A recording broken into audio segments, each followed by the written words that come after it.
Hey guys, this is Achal and welcome to my channel KIT. I hope you all are doing good. So guys, in our last video we have discussed about basic counting terms. So this video is continuation with that video. So let's start. तो first accounting term है receipt. Receipt क्या होता है? जो भी पैसा हम लोगों को मिल चुका है या फिर मिलने वाला है बाय सेलिंग एसेट्स और गुड्स। ठीक है, जो भी हम लोगों को पैसा मिला है क्या बेचकर, एसेट या फिर गुड्स, जो पैसा मिल गया या मिलने वाला है इन फ्यूचर में। तो इसके दो क्लासिफिकेशन होता है, capital receipts and revenue receipts. Capital receipt होता है जो भी एसेट को सेल करके पैसा आ रहा है, और रेवेन्यू रिसिट होता है जो भी हमारा गुड्स को सेल करके पैसा आ रहा है। क्लियर है? उसके बाद है एक्सपेंडिचर। एक्सपेंडिचर क्या होता है? जो भी हम खर्चा कर रहे हैं, कोई भी खर्चा जो बिजनेस का हो रहा है, ठीक है, या फिर उस खर्चे के अगेंस्ट में लाइबिलिटी खड़ी हो गई है। मीन्स हम लोगों ने आज कुछ चीज उधारी पे परचेज कर लिया, कल को तो उसको पे करना ही है तो खर्चा ही। तो यानी कि जो खर्चा हो चुका है या फिर जो होने वाला है, किस लिए?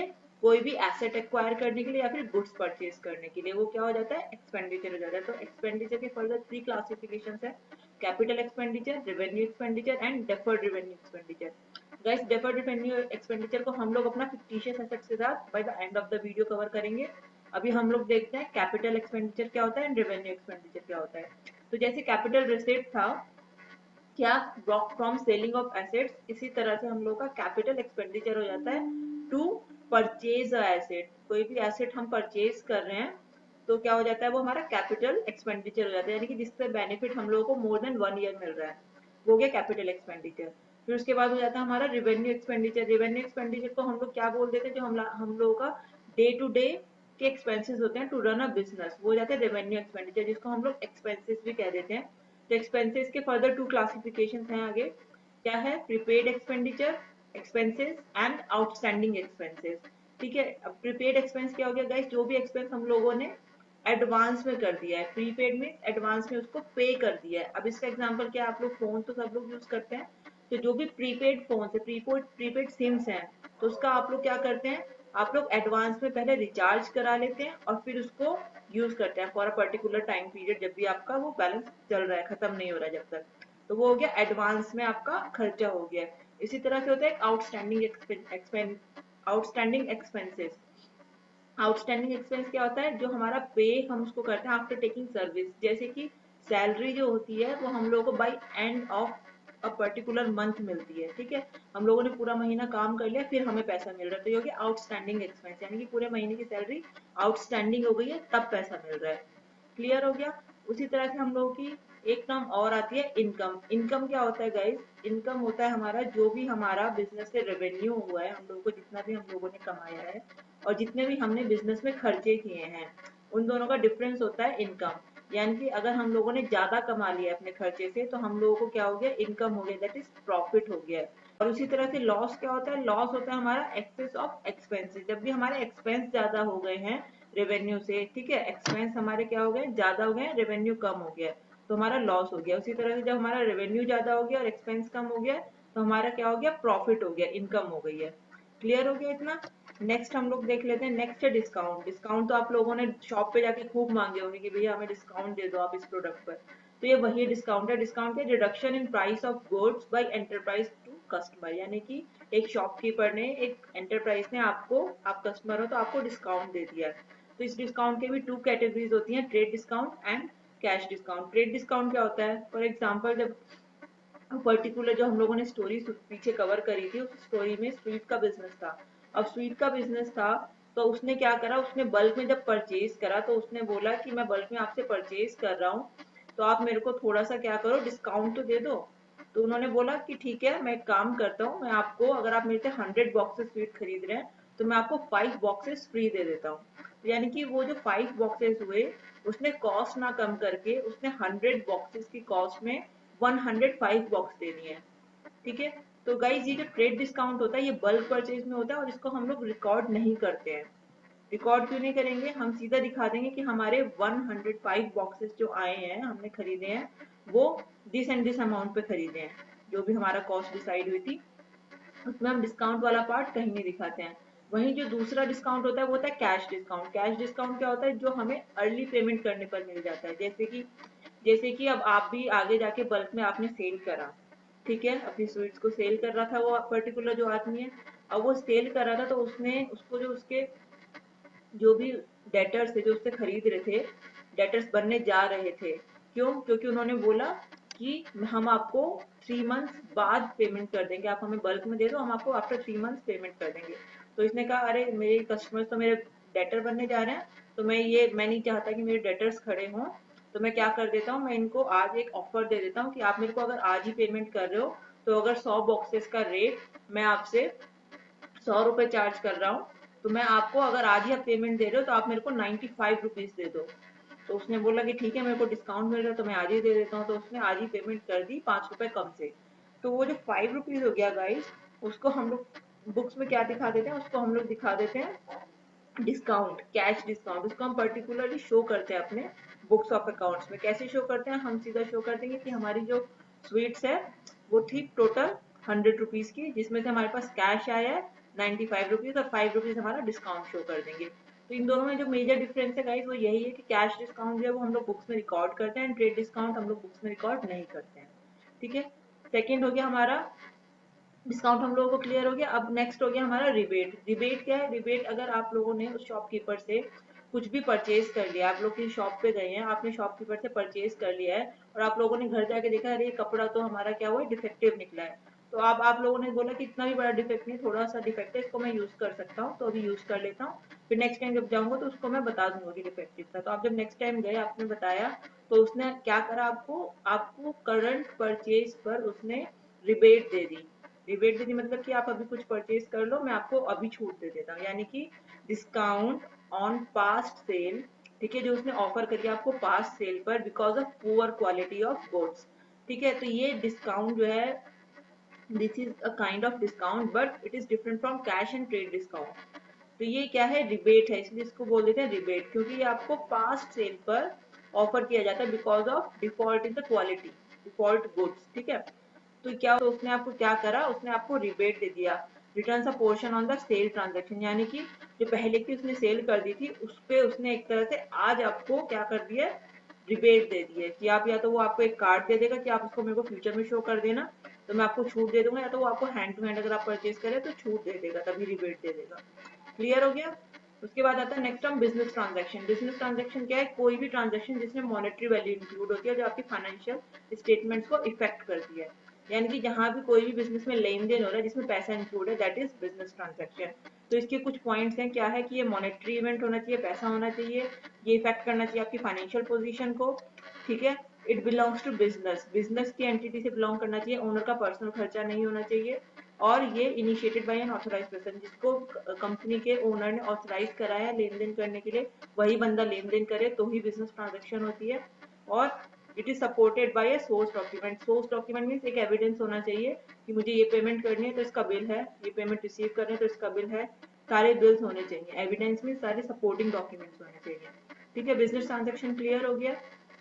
नेक्स्ट हमारी कुछ डेफिनेशन से देख लेते हैं। इंसॉल्वेंट है, इंसॉल्वेंट गाइस कौन हो गया? Insolvent is a person who is not in a position to pay his debts, मतलब डेट्स क्यों नहीं पे कर पा रहा है? क्योंकि उसके वो उतना सक्षम नहीं है, उसके सारे जो है लॉसेज हो गए, उसके बिजनेस को लॉस हो गया है, वो अभी इतना केपेबल ही नहीं है कि वो अपने डेट्स या अपनी उधारी को भर सके। उसने अपने आप को इंसॉल्वेंट डिक्लेयर कर दिया मार्केट में।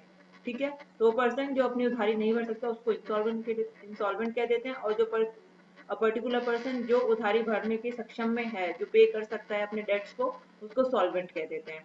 गुडविल हम लोगों ने समझ ही गया था, एक इंटेंजिबल एसेट होता है जिसकी एक जो वैल्यू है वो more than fair market value, यानी कि आपका, हम लोगों ने मैकडोनल्ड्स का जो एग्जांपल लिया था कि मैकडोनल्ड्स का नाम ही इतना अच्छा खासा है कि उसको मार्केट में जो उसकी वैल्यू है उसके नाम की इतनी ज्यादा पॉपुलर है कि वो कल को अपना बिजनेस बेचना चाहे तो उसको अच्छा खासा रेट मिल सकता है उसी की। यानी कि कोई और एक बर्गर, फॉर एग्जांपल बर्गर जो बेच रहा है और एक मैकडोनल्ड्स, तो दोनों के रेट्स में एक मतलब मार्केट वैल्यू में काफी फर्क है। तो जो अच्छे अच्छी उसको वैल्यू मिल सकती है, उसकी जो बिजनेस की अच्छी वैल्यू है, उसको हम कह देते हैं गुडविल, एक रेपुटेशन जो है। फिर टर्नओवर, टर्नओवर क्या हो जाता है गाइस? टर्नओवर में हमारी मतलब सेल्स इंक्लूड होती हैं, सारी क्रेडिट और cash sales. Turnover is equal to sales of a business, it includes all credit and cash sales. Depreciation, depreciation क्या होता है? कोई भी हम लोगों का जो पर्टिकुलर एसेट में फॉल हो रहा है, कॉस्ट में उसकी, उसको डेप्रिसिएशन कह देते हैं। कैसे फॉल हो रहा है, जैसे आपने एक कार खरीदी फॉर एग्जांपल, उस कार का आप लोगों ने क्या करा, आप उसको यूज कर रहे हैं डे बाई डे, उसकी कॉस्ट कम हो रही है। आज अगर आपने एक कार 10 लाख की खरीदी है, आज से 5 साल बाद उसकी कॉस्ट जो है अगर आप बेचने निकलेंगे 10 लाख में तो बिकेगी नहीं। तो जितने से उसकी वैल्यू कम हो गई है वो रिड्यूस्ड वैल्यू जो है वो डेप्रिसिएशन हो जाता है उस पर्टिकुलर एसेट का। क्लियर है। उसके बाद है bad debts. Bad debts mean जो हमारे डेटर्स हैं वो बैड हो गए हैं, इरिकवरेबल डेटर्स, जिन डेटर्स को हम रिकवर नहीं कर पा रहे हैं, मतलब बिकॉज ऑफ एनी रीजन। वो इंसॉल्वेंट हो सकता है हमारा डेटर, या फिर उसने अपना बिजनेस क्लोज कर दिया है, एन नंबर ऑफ रीजन हो सकते हैं। ठीक है, कि उसने हमें क्या कर दिया, हमें देने से पैसा हमारा इरिकवरेबल हो गया, पैसा नहीं पे कर पाया वो हमारा। तो यानी कि डेटर्स जो हमारे बैड हो गए हैं, that is bad debts.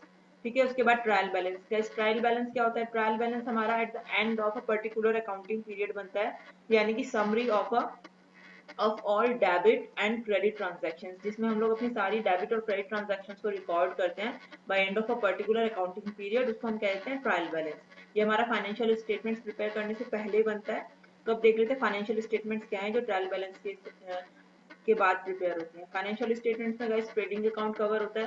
Trading account वो अकाउंट होता है जिसमें सारे के सारे हम लोगों के जो है direct expenses and incomes record होते हैं। डायरेक्ट एक्सपेंसेस कौन से होते हैं? डायरेक्ट एक्सपेंसेस हो गए मतलब जो बिजनेस से डायरेक्टली रिलेटेड है, यानी कि हम लोगों ने कुछ परचेज करा है। हम लोग अगर स्वीट्स का ही बिजनेस कर रहे हैं तो स्वीट्स को परचेज करना हमारा डायरेक्ट एक्सपेंस हो गया, डायरेक्ट बिजनेस से जुड़ा हुआ है कि स्वीट का ही बिजनेस है और स्वीट ही परचेज कर रहे हैं। इस तरह से स्वीट ही सेल कर रहे हैं तो वो हमारी क्या हो गई, इनकम हो गई। स्वीट को सेल करने से पैसा आ रहा है, तो ये डायरेक्ट एक्सपेंस और डायरेक्ट इनकम हम ट्रेडिंग अकाउंट में रिकॉर्ड कर देते हैं। और ट्रेडिंग अकाउंट से हमें नेट इफेक्ट क्या मिलता है? हमें अपना मिलता है ग्रॉस प्रॉफिट। जो प्रॉफिट कैलकुलेट होके आता है कि भाई इतना पैसा खर्च करा, इतना पैसा हमने कमाया, तो प्रॉफिट जितना भी आया उसको कहते हैं ग्रॉस प्रॉफिट। इसी तरह से प्रॉफिट एंड लॉस अकाउंट में हम लोग सारे इनडायरेक्ट एक्सपेंसेस एंड इनकम्स पे करते हैं, रिकॉर्ड करते हैं। इनडायरेक्ट एक्सपेंसेस जैसे कि बिजनेस को रन करने के लिए एन नंबर ऑफ एक्सपेंसेस हम लोगों ने पीछे पढ़ा था, क्या क्या होते हैं? इलेक्ट्रिसिटी एक्सपेंस हो गया, रेंट हो गया हम लोगों का, इस तरह के बहुत सारे एक्सपेंसेस और हो सकते हैं, सैलरीज हो गई। तो वो सब कहाँ जाती हैं? वो आ जाती है हम लोगों की पी एंड एल अकाउंट में। P and L mean profit and loss account में।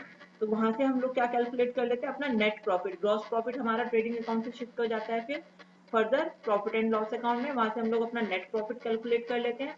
फिर वो नेट प्रॉफिट जो है वो बैलेंस शीट में आ जाता है। वहां से कैसे आता है, कहाँ आता है, कौन सी साइड पर आता है, ये सब हम लोग अपना आगे जाके फाइनेंशियल स्टेटमेंट वाले चैप्टर में कवर करेंगे। तो अभी सिर्फ आपको एक थ्योरेटिकल नॉलेज दी जा रही है ताकि आप लोग का एक बेस बन जाए। ठीक है। उसके बाद आता है guys balance sheet. Balance sheet क्या है? बैलेंस शीट से गाइस हम लोगों को अपनी कोई भी जो हम बिजनेस करें उसकी एक फाइनेंशियल पोजीशन पता चल जाती है। फॉर एग्जांपल आप लोग ही एक बिजनेस कर रहे हैं तो आप उसकी फाइनेंशियल पोजीशन कैसे जान पाएंगे? उस पर्टिकुलर बिजनेस की फॉर अ पर्टिकुलर डेट को, जब भी वो आपका अकाउंटिंग पीरियड क्लोज हो रहा है। फॉर एग्जांपल 31 मार्च को आपका अकाउंटिंग पीरियड क्लोज हो रहा है, तो आप उस 31 मार्च पे as on that particular date आप बैलेंस शीट देख लेंगे और उसकी फाइनेंशियल पोजीशन का आपको पता चल जाएगा। क्लियर हो गया इतना? उसके बाद अब हम लोग आगे चलते हैं। हम लोगों ने जो दो टर्म्स छोड़ी थी, fictitious assets and deferred revenue expenditure, उसको हम लोग यहाँ पर सीख लेते हैं एक एग्जाम्पल से। एग्जाम्पल क्या है कि आप लोगों ने फॉर एग्जाम्पल जो स्वीट का ही था हम लोगों ने लिया था, इसी को आगे कंटिन्यू करते हैं। जब उसका बिजनेस गाइस, उस आदमी का बिजनेस काफी अच्छे से चल गया था, तो उसने सोचा कि अब मेरी शॉप भी बड़ी हो गई, अब मेरी सेल भी अच्छी होने लग गई है, मेरे पास थोड़ा सा प्रॉफिट भी आ गया, तो क्यों ना मैं अपने बिजनेस का थोड़ा सा एक अच्छा खासा एडवर्टीजमेंट करूँ। तो उसने किसी भी एक एक्टर को बुलाया और बोला कि आप मेरे बिजनेस का ब्रांड एम्बेसडर बन जाओ, आप एडवर्टीजमेंट करो मेरे बिजनेस का, और मैं आपको 1 करोड़ रुपीज दे रहा हूँ। तो उसने वन टाइम एक्सपेंस कर दिया 1 करोड़ रुपीज। ठीक है, उसकी एडवर्टीजमेंट कॉस्ट क्या हो गई? 1 करोड़ रुपीज।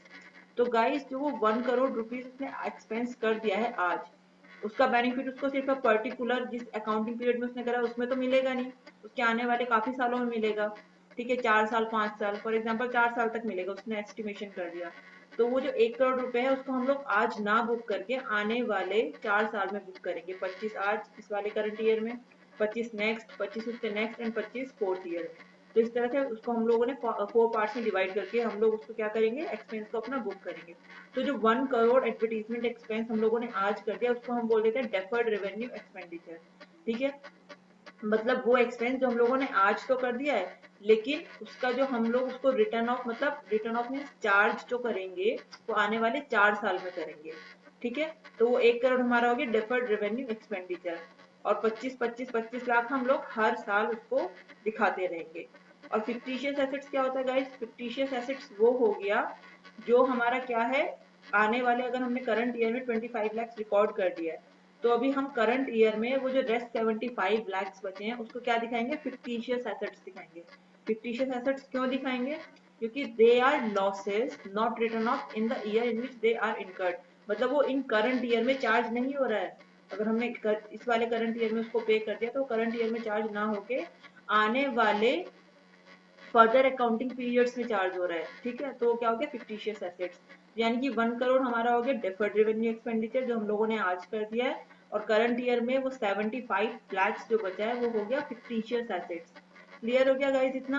आई होप इस एग्जांपल से आप लोग ये दोनों टर्म्स को अच्छी तरह से समझ पाएंगे, क्योंकि लोग काफी कंफ्यूज रहते हैं fictitious assets and deferred revenue expenditure में। So if you guys have any further question related to fictitious assets and deferred revenue expenditure, please let me know in the comment section so that I will explain further in our next video. Okay. So yeah, that is it for this video guys. Thanks for watching, and please let me know if you have any question. And yeah, we will meet in our next video. Till then, stay happy, stay safe. Bye bye.